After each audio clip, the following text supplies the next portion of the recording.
So anyways, just some general housekeeping rules for the whole thing. Please keep yourself on mute unless you're speaking.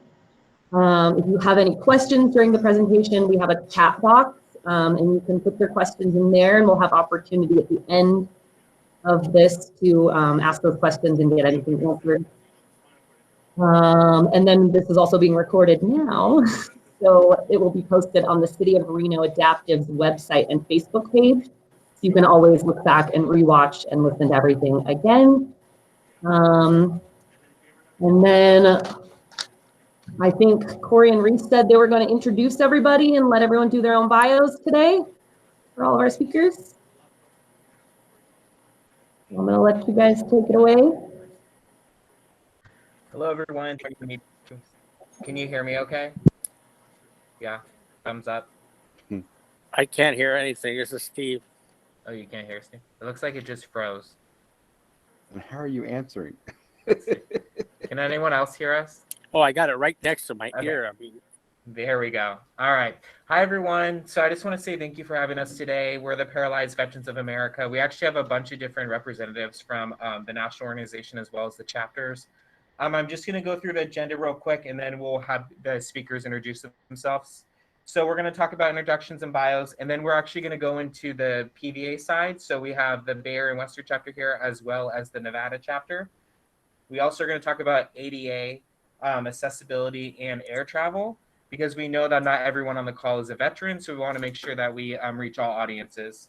The last thing we're going to talk about is our National Service Officers here, so he'll talk about what he does for our veterans as well. So if you just want to go, I'll go first. My name's Corey Amaral. I'm the Executive Director for the Bay Area and Western chapter of the Paralyzed Veterans of America. I've been with the chapter for about 4.5 years now. Before that, I was a professional dancer on a cruise ship, so completely different. But I'm glad to be here. I enjoy what I do every day, and it's great to work with veterans. So next, we'll have Reese go just give a short bio. Welcome. My name is Reese Lavasser. I've been active with the chapter since 2005, which was my injury date. I've been on the board of directors for the last six to 7 years-ish. And now I'm the actual president for this term of 2 years. I was in the Marine Corps from 1992 to 2002, and I had a catastrophic motorcycle accident in 2005, which left me as an incomplete paraplegic. Thank you. All right. So Julie, if you don't mind going next, and then we'll have Jason, and then Tammy, if you want to say anything as well, because you're a part of PVA, that would be great. Hi, everyone. I'm Julie Johnson. I'm the Executive Director for the Nevada chapter, and I've been with them for 17 years. And prior to that, I was a food and beverage manager in the casinos down here in Vegas. Okay. Hello, everybody. I'm Jason McDonald. I'm a Paralyzed Veterans of America National Service Officer. I'm also a retired enlisted Army. I did 21 years. Been with Paralyzed Veterans of America now for coming up in January. It'll be 5 years total. I started in Sacramento, where I worked with the chapter with Corey, and now I'm here in Reno, Nevada, where I'm working with Julie and Corey. Due to the uniqueness of this location, I help both chapters. But I'm here to represent and assist veterans with their various benefits, and look forward to talking about that later.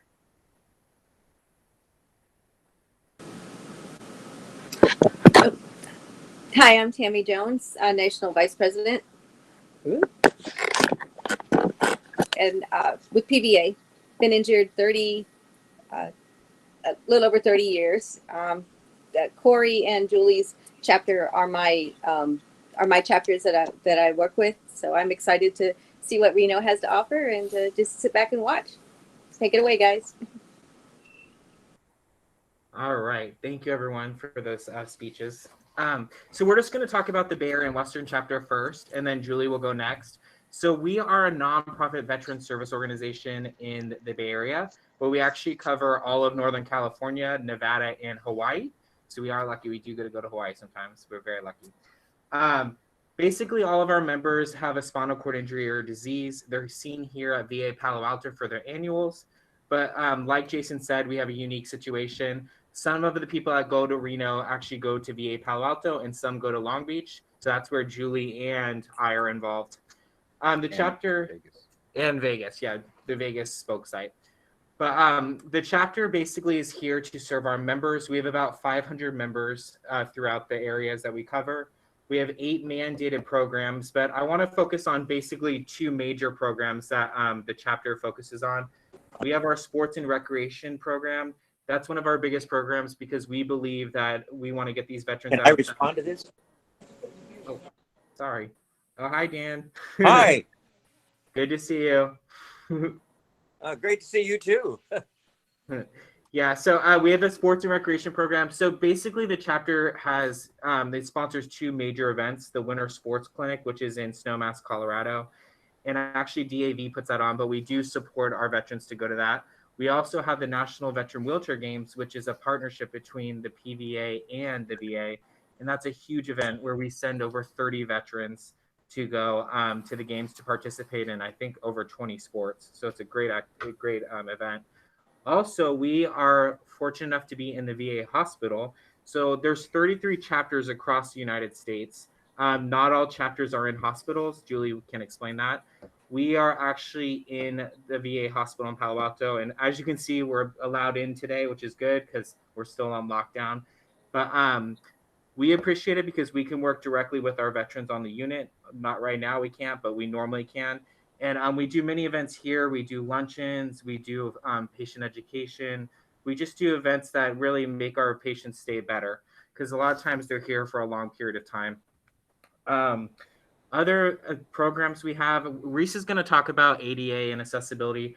The national organization and the chapters really push to advocate for our veterans. We go to the Hill every year, but I'll wait and have Reese talk about that because that's important as well. Other things the chapter does, we obviously have a board of directors because we are a nonprofit. So one of our board members is online right now. So thank you for calling in. We really need the board to help guide the chapter in our mission. So we appreciate them committing themselves every 2 years. Another thing we have is obviously another program is service, and that's where Jason McDonald will explain what he does. That's a huge program. We want our veterans to have the best benefits they can, and they're able to submit claims through Jason as well. Other things we do right now, it's kind of hard because COVID is kind of put a roadblock to things, but we have been sending out care packages to our members. We also have been doing virtual clinics. We're trying to get our members involved while they're at home as well. So we think it's important that we all stay connected and we are here for them if they need it. That's all I have basically on our chapter. Julie, please let me know if I left anything out and add it. I know your chapter does some great things as well. So yeah, everything Corey said is basically what we're doing. We are not in the hospital though, we're a spoke. So we do a lot of events just to try to keep our members involved with each other and stay connected. Of course, during this time, it's been a little difficult, but with National having their virtual classes for different sports has been great. And I know they've been utilizing that. And we've been doing buddy checks. And we do have one program that is going strong, and it is our Adopt a Vet program.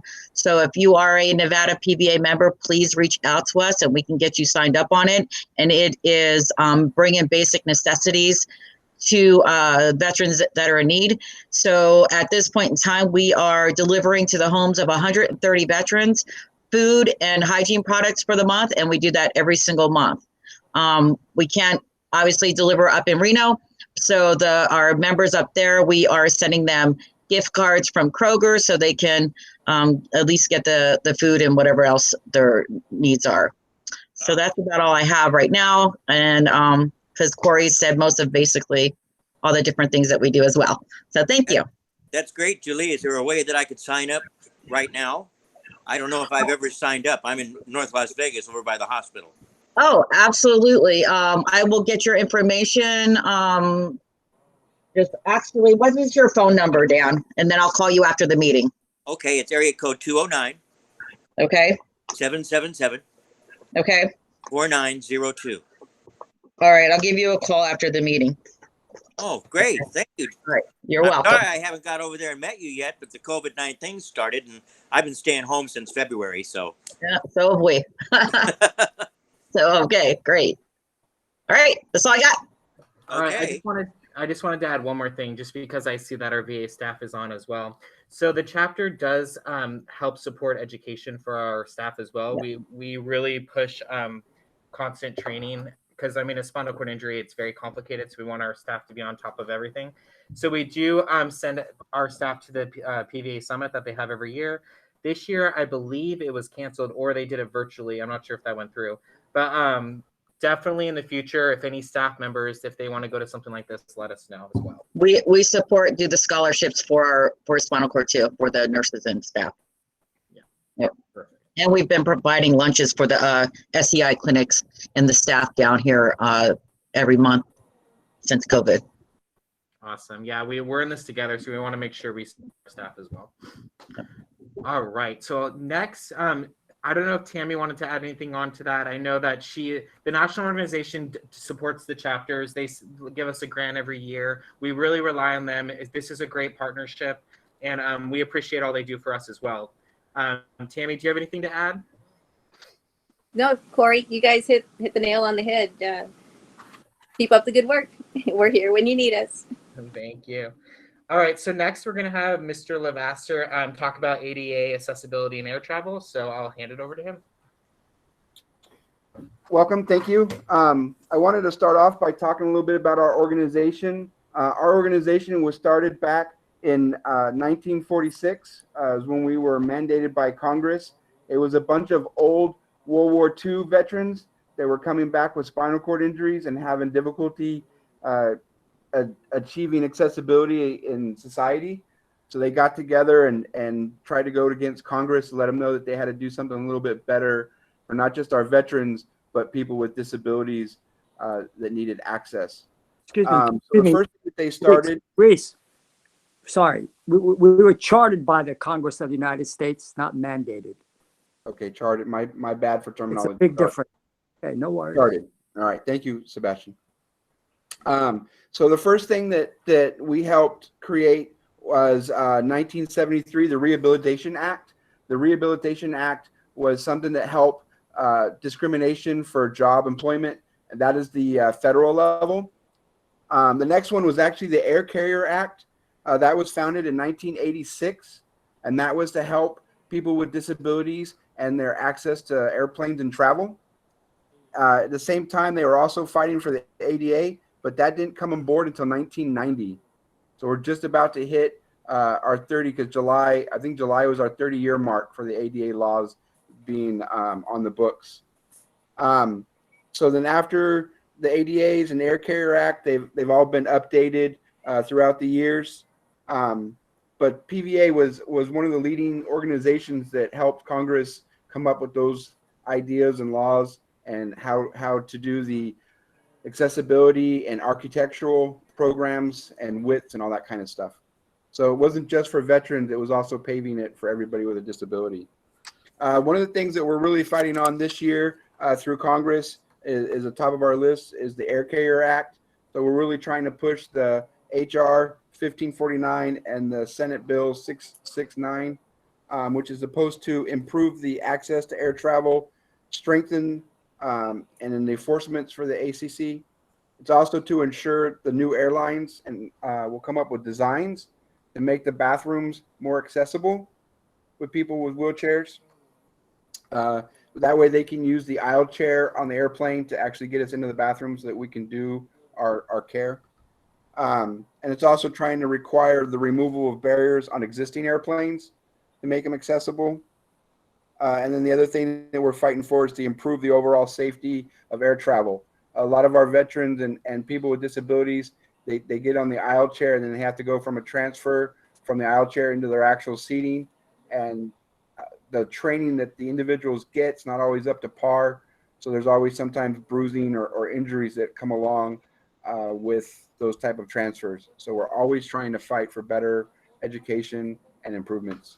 The other one is for our wheelchairs. There's usually 9 out of 10 times if you travel on an airline, you're kind of not shouldn't be expecting your wheelchair to get damaged, but there's always that 1% chance or 10% chance that it gets damaged. So we're also trying to fight for more accountability for our equipment, because it's like getting on an airplane and then when you go to get off, your wheelchair is damaged. That's like losing a shoe or losing your pair of pants. And that's really hard to deal with when you're out and about and don't have the actual wheelchair repair to be able to do that online. One of the things that I wanted to give out is with the air access, they do have hotlines. So if you do have incidences that you don't feel the airlines are accommodating you well enough, you can always report it or voice your opinion. That's a 800 number. So it's 800-778-4838 for voice. And it's 800-455-9890 or 9880 for the TTY help. So that's pretty much all I have at this time about how PVA has helped pave the way to make access barrier-free society. Thank you for your time. So I just want to add on to that. So the most important thing is if you have an issue that you see on a plane or you experience it yourself, you should definitely speak up. PVA is here to advocate on your behalf, but it definitely is more effective if it comes from the person that experiences the problem. I've definitely seen a lot of it traveling with these guys, and they're not afraid to say anything, and that's the most important thing. So I appreciate that. Okay, so moving on, I did want to add one more thing. So Julie, the Nevada chapter and the Bay Area and Western chapter made it a pact that we were going to visit Reno each year. Obviously, this year is a little bit, it's hard. We are going to plan to meet next year sometime, I think in May or June. So look forward to that. We'll definitely have an event if we're allowed. And we appreciate seeing you guys here today because we haven't seen you in a while. So we appreciate it. Okay, so next on the agenda, we have Jason McDonald. If you would like to go, that'd be great. All right, everybody hear me? All right. Good morning, almost good afternoon, everybody. Like Corey was saying, my name is Jason McDonald. I'm a National Service Officer with Paralyzed Veterans of America. I started working with Paralyzed Veterans of America back in January of 2016 in Sacramento, California. So I'm very familiar with the Bay Area and the surrounding Northern California area. And I recently moved over here. It's been actually a year now that I've taken over the Reno office. Time flies when you're having fun, I guess. Spent over half that time working from home thanks to COVID-19. So I haven't been able to get out and do as much outreach as I would like to in the local area. But what the services that I provide as a National Service Officer is I'll meet with a veteran. We'll talk about their condition or conditions and review them, get medical, work towards getting a VA compensation claim in process or a VA pension claim in process. We just review the situation in totality and decide what's best for the veteran and how to get the most benefits out of that they are entitled to from their service to our country. I also help advocate for the veterans on both the health side and the benefit side. So when there's issues that are going on at the local hospitals, whether it's Las Vegas or here in Reno, I advocate if there's, say you're having issues getting catheters or you're having issues getting, different supplies and you're running into roadblocks going through your primary care provider or your spinal cord injury team. You can reach out to me and then I can reach out to them and work with them to try to identify potential situations. Sometimes it's ordering issues. We've had ordering issues during COVID-19 pandemic with the suppliers not being in their office. So we've run across some unique situations that have occurred during the COVID-19 pandemic. And I think as a result of what's going on now, it just makes us even better and stronger for the future because we've learned ways to circumvent things that we normally hadn't had to circumvent in the past. But I'm here for anybody if you have any questions, comments, or concerns. My office phone number is 775-321-4789. And I work, normally I work over at the VA regional office, which is on Reno Corporate Drive here in Reno. Right now, the regional office is closed due to the pandemic. Potentially, hopefully, we'll be opening up back up within the next 2 to 3 months. But even at that point, we're still not able to see veterans yet in person.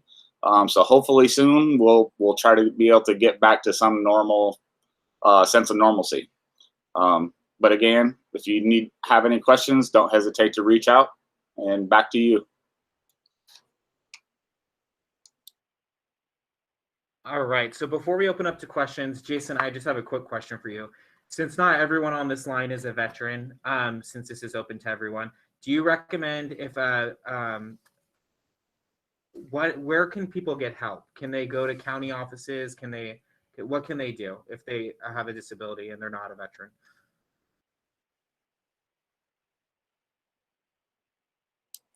Yeah, I mean, I try to help anybody and everybody. So I can always try to find out, get in touch with resources and then get back in touch with them.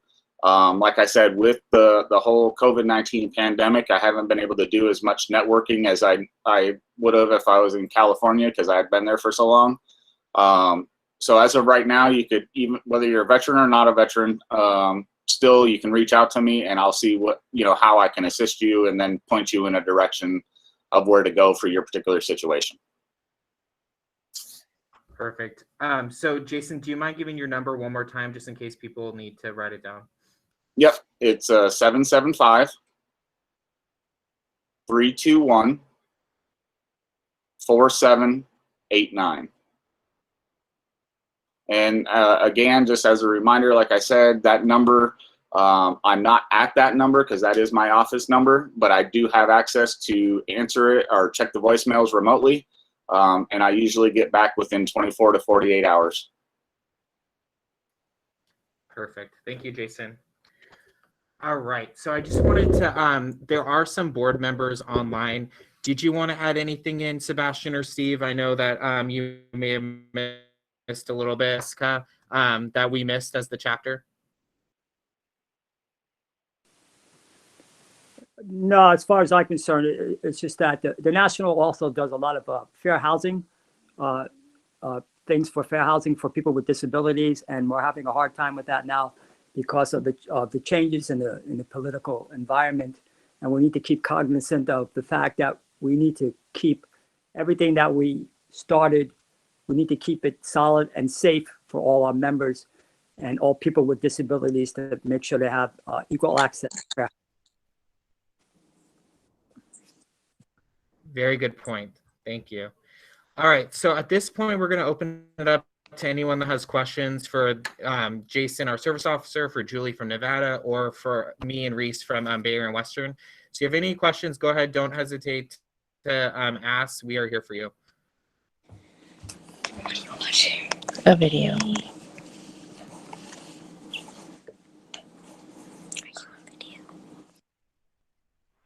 I am not Hey, sure this if is there's Peter Axelson.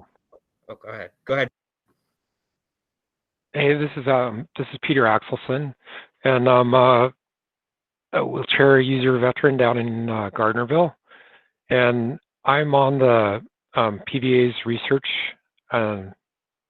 foundation as a board member.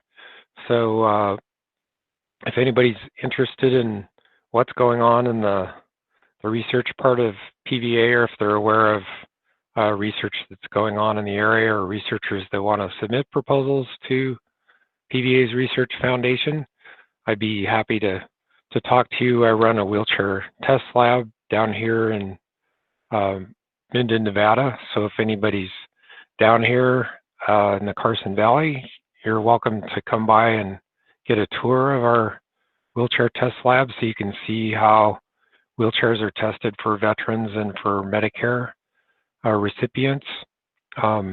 Roy Cooper and I are also on a committee that's evaluating the technical feasibility of wheelchairs being on aircraft.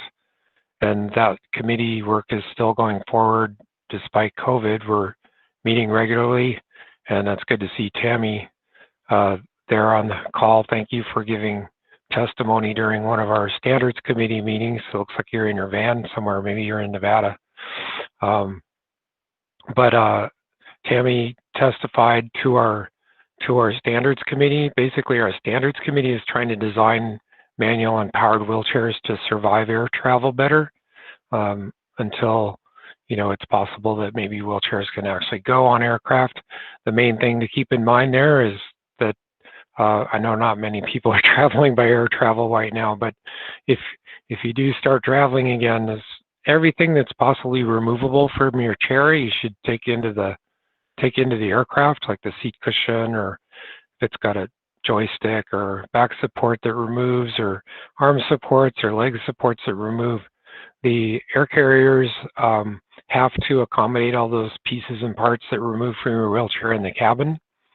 And then the other most important thing is whatever folds on your chair, you should lock it in the folded position. So like my Quickie 2 that folds with the cross frame, I have a bungee cord that I wrap around it and strap it shut so that it can't accidentally open or unfold, because if the baggage handlers try to fold it, they'll just put it on its side and try to squish it. And as you know, that would bend your cross frame, or if your tiller on your scooter comes up, or your seat some part of your back support flops down or flops up, and they'll try to force it into a position one way or the other and potentially break the chair. So the best thing you can do right now is to remove everything that you can possibly remove from your chair, keep it on the aircraft, and then try to fold and lock every part of your wheelchair that has some mechanism for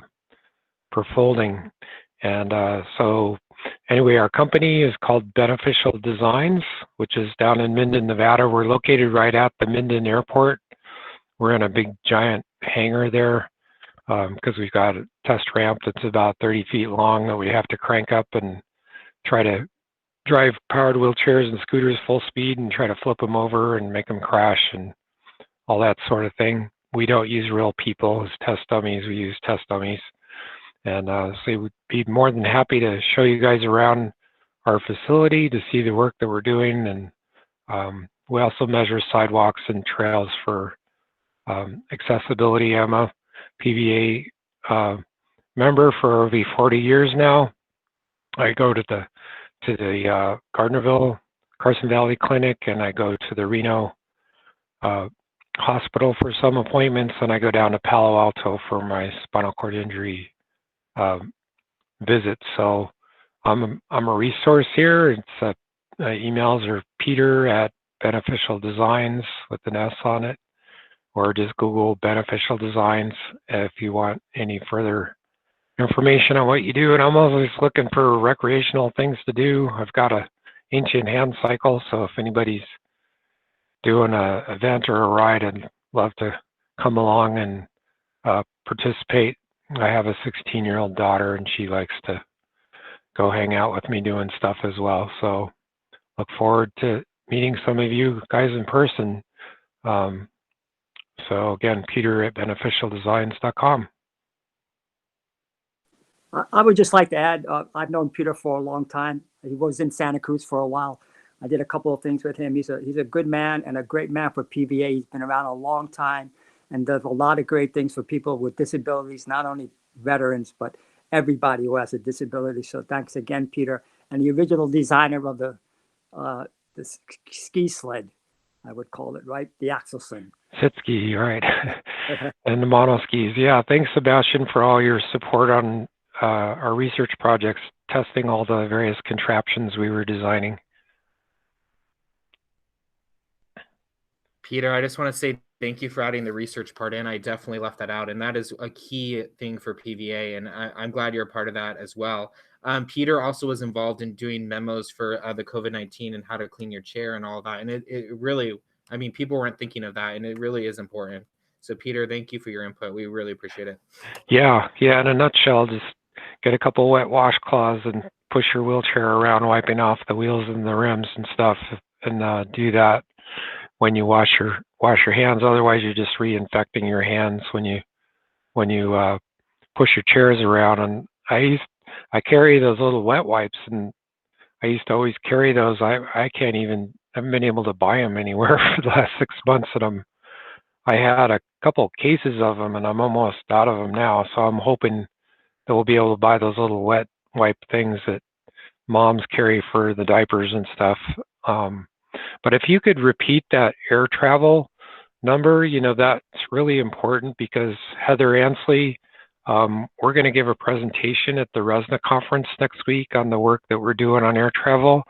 And if you have any physical damage on your chair, it's really important to file a complaint about that, because the airlines are now required to disclose the mishandling of wheelchairs.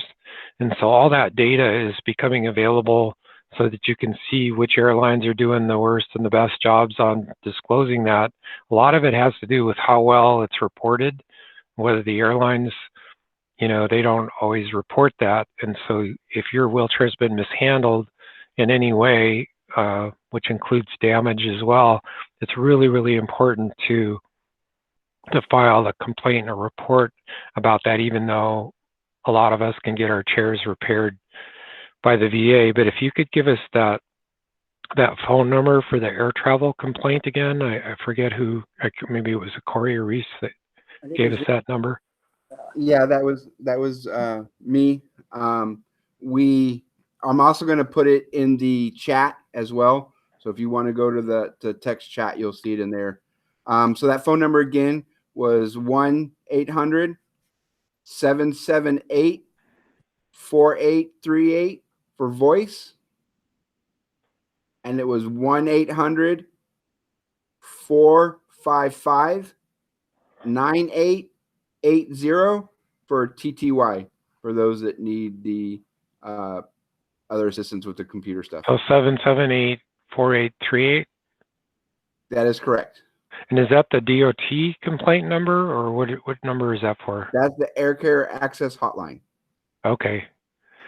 Yeah, and there's the Air Carrier Access Committee is currently reviewing all the air carrier access guidelines, and I got to give testimony with PVA in March in Washington, D.C. for that. And because we identified seven or eight issues in our research here at our test lab, we ran 24 wheelchair users through our study. We tried to have 12 powered and 12 manual chair users. And the 7 issues that we identified, one is that the jetways are extremely steep and cause injury and hazard to people because the aircraft aisles are super narrow, which is the other issue. And because the aircraft aisles are super narrow, the boarding devices are even super narrower than that. They're typically only 13 inches wide to fit down 15-inch aisles.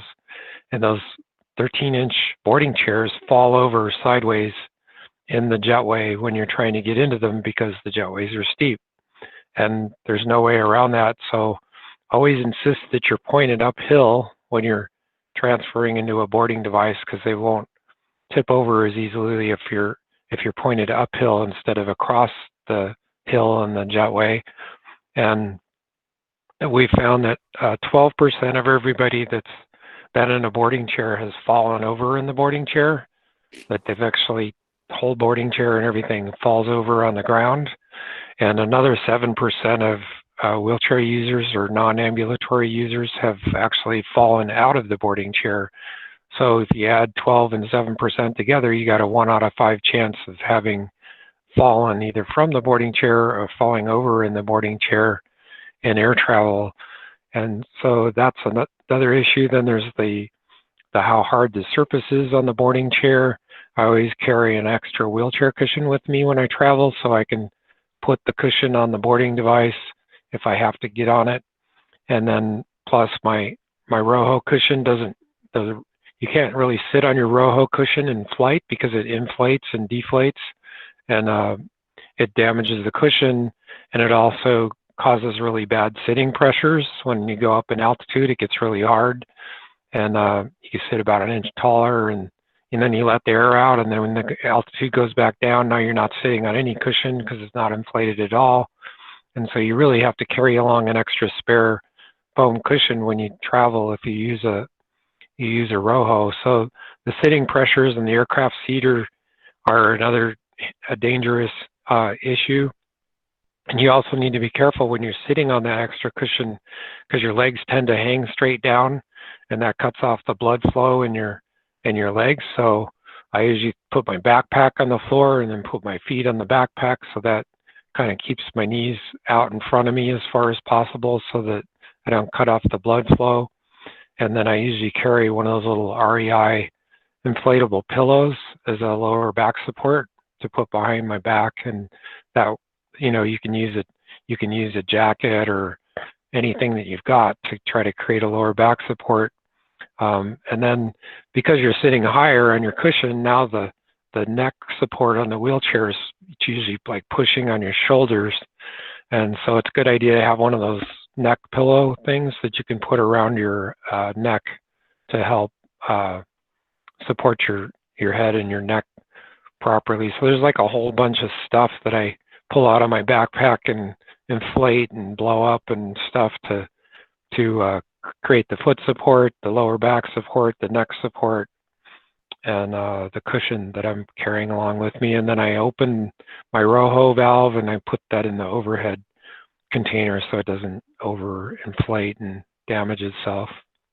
So those are some of the travel issues. Transferring is the other big issue. Some of us can't transfer as well as we did when we were younger, and so it's critical to make sure that you're at a seat where the armrest pulls up, and if there's people assisting you with the transfer, you make sure all those sharp metal seatbelt buckle things are out of the way so you don't get your skin ripped open on one of those buckles, and that you can actually just put something down next to you so that you're not sliding across any metal surfaces that you're sliding on a jacket or something that's going to be a little more slippery, maybe to help with the transfer getting across to the seat in the seat in the aircraft. There is a device called the Eagle Lift that can lift people in and out of the aircraft. But I asked you about that, Peter. We tried that at PVA, and they were going to use it for a national event, but I don't think it happened.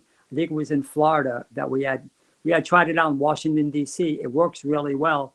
Do you know any information on that? Why they're not using that at airports now? Yeah, so that lift's called the Eagle, and they did bring a bunch of them down to Florida for the wheelchair games, I was told, and there were so many people flying in at the same time. They probably took them. They probably moved the Eagle lifts to the places where they needed them the most during that planing and deplaning. But the Eagle lift was designed by Qantas Airlines because Qantas does their own lifting, and they have them at all the Qantas destinations, but they're very limited. That would be a great fundraising type event to think about, because if we could get an Eagle lift purchased for Reno, Nevada, to have that at the airport there, then that lift would be available to get veterans and anybody that needs assistance that can't transfer in and out of the seat. The Eagle lift will actually, it has actuators, so it shrinks down narrow for the aisle and it can lift you high so you're above the armrest, and then it actually lengthens so it can roll sideways over the seat and then set you in the seat. And then it's got provisions for getting wider and more stable in the jetway where it picks you up out of your wheelchair. You have to slide a sling underneath you for doing the lift, but they cost about $20,000 or so. So again, it's an issue of cost. The services that provide the lifting, they don't have the money to buy them, and the airlines typically purchase their own boarding chairs, so they don't, one airline with 2 gates at Reno doesn't see the cost benefit to have one of those. But I know some PVA chapters and some veterans have actually purchased one of those Eagle lifts for their local airport. if we could get every PVA chapter in the country, this is just an idea, I'm just throwing it out there. If we could get every PVA chapter in the United States to purchase one of those Eagle lifts for their local airport, that would build momentum to start demanding that technology be available. Because I'm a believer that, our ADA requires hotels to have lifts to get in and out of the pool and to get in and out of the hot tub. So it doesn't make sense that my Holiday Inn has to have a lift to get me in and out of the pool, but my Reno airport doesn't have a lift to get me on and off the aircraft. And to me, it's just inhumane that they expect people to lift us in and out of seats. And people are only supposed to lift 50 pounds max for preventing workers' comp injuries, boxes, EPS and stuff. Everything has to be less than 50 pounds. So if you weigh more than 100 pounds, you can't be lifted by two people effectively without injuring the people that are lifting you or getting injured yourself. And so I think it's just a crime that this equipment is not required.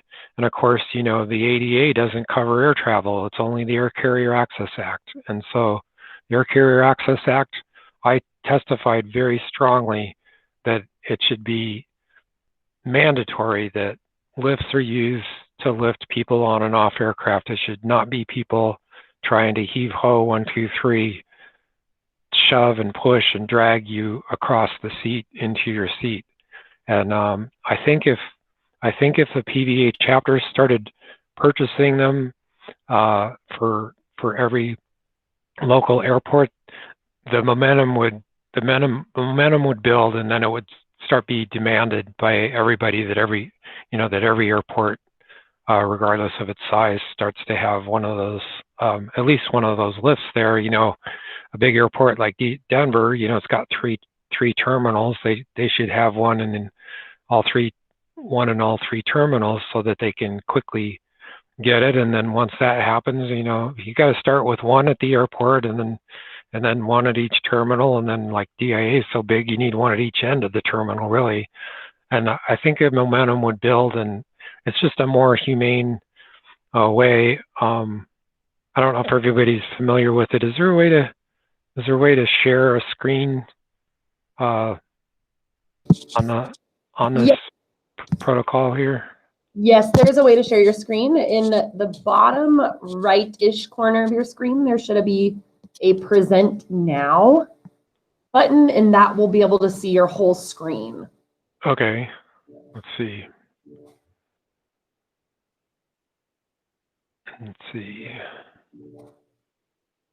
I'm Googling it real quick here. If you just hover over the screen, something should pop up and it should say Present Now in a little square box with an arrow pointing up.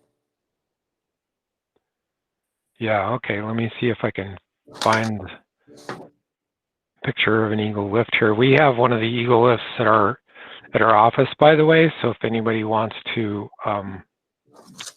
see it and try it out. Okay, here I see it there. Okay, so you said bottom corner, Present Now. There it is. Entire screen. There we go. Share. It's grayed out. Is there a reason it's grayed out? Gray? Yeah, that when I try to share your screen, when I Present Now, I'll try a window instead of a screen. Let's see how that, no, it's grayed out when I try to do it. What are you trying to look up? Oh, maybe you try present your entire screen.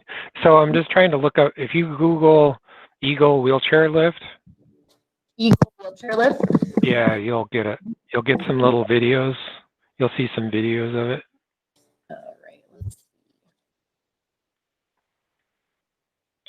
see. Working on it. Peter, if I could just add something into that. So we have an Eagle lift at the SF airport. The problem is they're not properly training the staff to handle these lifts. So that's another thing we have to look into as well. But I agree with you. The Eagle lifts are new and they're great, and it helps eliminate injury. But yeah, we need to train the staff for sure. Yeah, and it might be good to actually do like a training for PVA members, because you know, usually we know how to operate equipment more than the people operating us in the equipment. Tammy's shaking her head. Yeah, I mean, it's like, it's not that complicated. There's only, you know, it adjusts in the length, adjusts in the width, and adjusts in the height. So, you know, and then of course lifting you up and down. So, you know, you can tell people, okay, it's time to make it narrower. We're going into the aisle. It's time to raise me up. We're getting close to the aisle. Time to lower me down. We're in the jetway. We don't want to fall over sideways. Hang on to this thing. Don't let go of it. You know, you got to be aggressive. Were you able to find it on the internet? Connection. Lifter is designed to transfer. I think I got it. It's just a video. It says Eagle Lifter. Will that work? Yeah. Okay. So let me present my screen. Also, what's the weight for that, Peter? What's the maximal weight? We tested it to 400 pounds, which Right. was its maximum recommended weight. And we have a really large staff member that we had to add some weight to him, but he did pretty well. Nice. All right. Can you guys see the screen? Yeah. Okay. Passengers from wheelchairs to aircraft seats in commercial jet aircraft. The transfers usually take place inside the aircraft so that the passenger may stay in their own or a comfortable wheelchair for as long as possible. When aero bridges are not used, the passenger can be transferred to the Eagle 2 on the ground. The passenger and Eagle 2 are then lifted to the aircraft with a suitable hoist.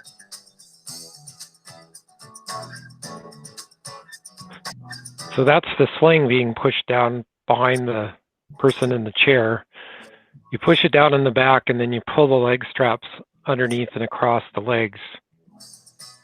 So here he's sliding the leg strap under both sides, and now he's ready to hook it up. So he's widening it to make it more stable. And here you can see that it's lengthening it, and he's lowering it. So in the jetway, they'd go as low as possible, as wide as possible. And then there's the part that actually hooks onto the harness. So the wheelchair pulls in sideways. So there he's pulling in sideways, and then they hook up the 4 straps to the lifting mechanism. Looks like there's a pilot actually operating it in that picture. So they got the 2 leg straps and then the 2 straps in back. Now you do this first before anybody else comes down the aircraft, so there's nobody watching this procedure. And then the motor just lifts you right up out of your chair. And then it rotates. So you rotate so you're sitting parallel to the device, and then your wheelchair gets backed out from underneath. You can see the powered chair. Now they make it narrow so that it fits down the aisle, and see how it's raised up real high as well. That way you're not scraping on the armrest. Now it's rolling sideways over the seat, and then it's going to lower them down into the seat. So once you're lowered down into the seat, you unhook the 4 straps, and the blue part folds out of the way. It has a mechanism that allows it to, there's folding out of the way, and then they just slide the lift back into the aisle and roll it down the aisle. And of course, they have to slide this sling out from underneath you. So now they're showing it in a first class seat without the removable armrest to show that it can go over those.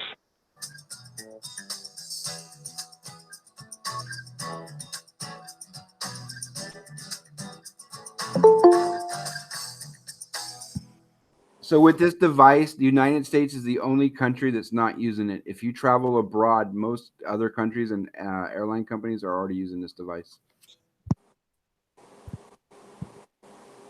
That's good to hear. What countries have you seen it available? Me personally, Australia. Oh, well, yeah, Australia is where it was invented. So it's actually Qantas is the airline. Qantas was having all these injuries to their staff, helping people in and out of the seats, and also passengers were getting injured. So Qantas went to HACOMP and said, hey, you guys make patient lifts. Could you design us a portable patient lift that'll go onto an aircraft? So HACOMP designed the lift for Qantas Airlines, and then Qantas put it in all of their destinations. And then the dealer that's in the U.S. said, hey, I want to start trying to get this to go in the U.S. And he's had a long battle, trying to get some of these different airports to try and purchase the equipment. So it's not standard operating procedure in our country for sure, but it should be. There's just absolutely no reason it shouldn't be.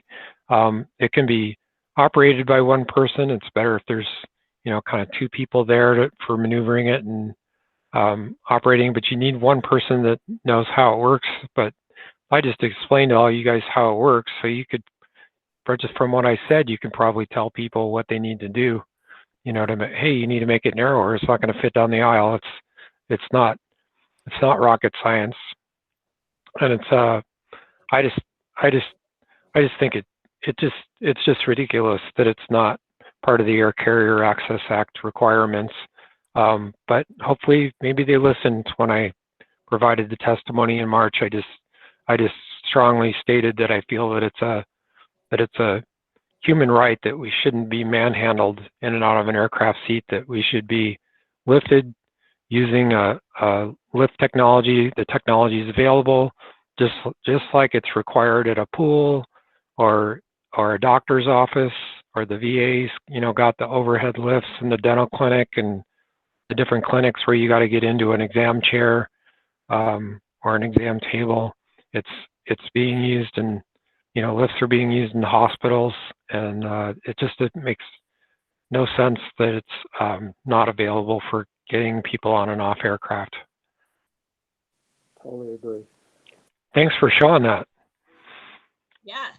Oh yeah, I'm here. Go Adaptive. Yeah. That's a good point. Yeah. Are you going to tell us about our programs that are going on in Reno for us? What was that? Can you tell us about what's happening in Reno for us? Well, currently, right now, we're actually doing military sports camp. I think we've got about 10-ish people, all from kind of around the area. One's from Southern California and one out from Wyoming, I believe. And this week, they're doing a bunch of fun activities, water rafting. They're currently doing rugby in the gym, mountain biking later, whole bunch of fun activities. She also runs a couple other military programs, Fit But Not Forgotten.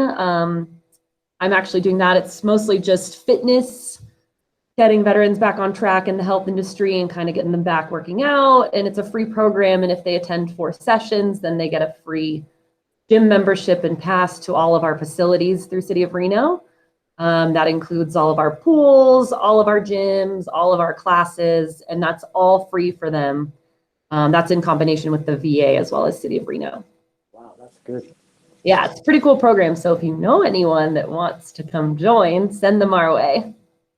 Yeah, I want to join sometime, but you have to be there on at least a certain day or something, right? Right now we've got Thursday evenings open, Thursday afternoons, and Friday mornings. And they all start typically the first week of the month and go through the end of the month. So every month you can sign up.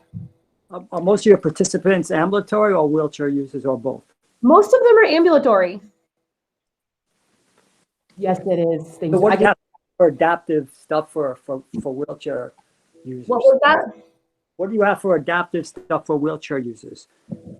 What do we have? Well, is it similar? They can go do this military outreach program too, or? We have a fleet of rentals, like mountain bikes and hand cycles, downhill bikes, all that are adaptive and can be rented, I believe, $15 a day for anybody. Okay. But like for the military camp, is it just ambulatory guys or is it wheelchair guys? No, it is a mixture of everybody. So we have some able-bodied and some non-ambulatory. Yeah, I know that we've had members participate in the past as well. We were a happy sponsor this year. I think it's a great opportunity for people to get out there for sure. And hopefully next year we can have a little more people come, but I understand with COVID restrictions. Yeah, kind of made a lot of our programming and a lot of our events extremely difficult, but we're pretty stoked to be able to still have a couple going on. Just a lot more rules, regulations, and less people, but better I than can come on Thursday nights. How do I sign up? You can actually email. I'll write it in the chat for you. You can email Okay. myself or April Wolf, and we'll get you signed up and squared away. And can you also send the chapter all those flyers? And I know the Nevada chapter will probably like them as well, just so we can give it out to our membership, just in case they're interested. Yeah, we can do that. So flyers sent to you guys, and then I'll add mine and April's contact info in this chat box right here. Perfect. So, Corey, what do you think about doing like a sports camp for each chapter? Like we all get together at one place and do something adaptively for everybody. Yeah, last year I know when we went to the Reno, we did a bocce ball clinic. We just really need people to come and show up, and that would be awesome. We would love to do that for sure. And then coming to Palo Alto and going to Las Vegas too, or Reno, and doing like an exchange program for sports. I think that'd be a really good thing to do. Yeah, once things get back to normal, we definitely can do that. Obviously, we're still going to do virtual clinics, but yeah, I think it's a great idea for the future. So can we have these meetings on a regular basis? This is a one-time thing for us to present for the city of Reno, but we can definitely talk to Julie and we can do more meetings as well for our membership out there in Reno and other areas in Nevada. Yeah, it seems like it would be a good networking thing for everybody in our area to get to know each other and be able to connect. I can also interject in that we do host our spinal cord injury lunch and learn once a month. So typically, I think it's the third Wednesday of each month. This happens, but it's just new speakers every time. So it is still a good networking thing if you want to join. And is that virtual? It is still virtual, yes. So how do you get on that list? Along with those emails that I just put in the chat. Okay. This is my first time doing this, so. Adaptive at Reno, got. That one's me, and then the second one is April. She's very knowledgeable. And you're me, what's your name, me? Oh, me, I'm Brianna. Brianna, got it. I knew that. Didn't remember. Brianna, you ever see the tennis tournament coming back to Reno ever again? I have no idea. Because we used to play tennis all the time up in Reno and stuff. Yeah, so. I'm really not too sure with all of this going on. Yeah. Sorry about that. We got cut off for a moment. Again, the board of directors, we have our monthly meetings on the second Tuesday of the month. You can find the link in our website for the Bay Area Western PVA.org and our Facebook. So you can always join our board of directors meeting and see what the chapter is doing as members. We always offer that. Awesome. Do it via go-to meetings. So as a member in good standings, you're always allowed to join and hear what the chapter's doing and what we're trying to do as far as COVID or how we're trying to advocate for your benefits and all that kind of stuff. So you can see what we're doing. We're open chapter. All right. So are there any questions for any of the speakers today? I know that we just have a little more time left, but we want to make sure that we didn't forget anyone. So does anyone have any questions for us?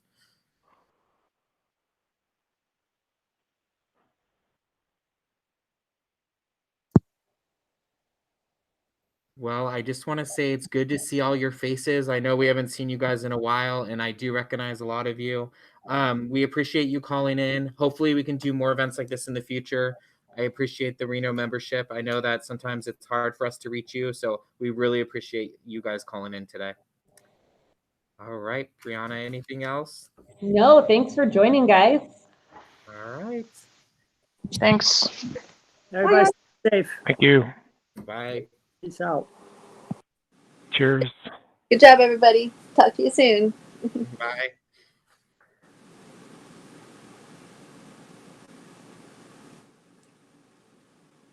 How do I get out of here? I know, right? I'm having the same issue. I'm like, how do I get out? This is new for me, so I've done the other one. Dan, I'll call you in a few. It's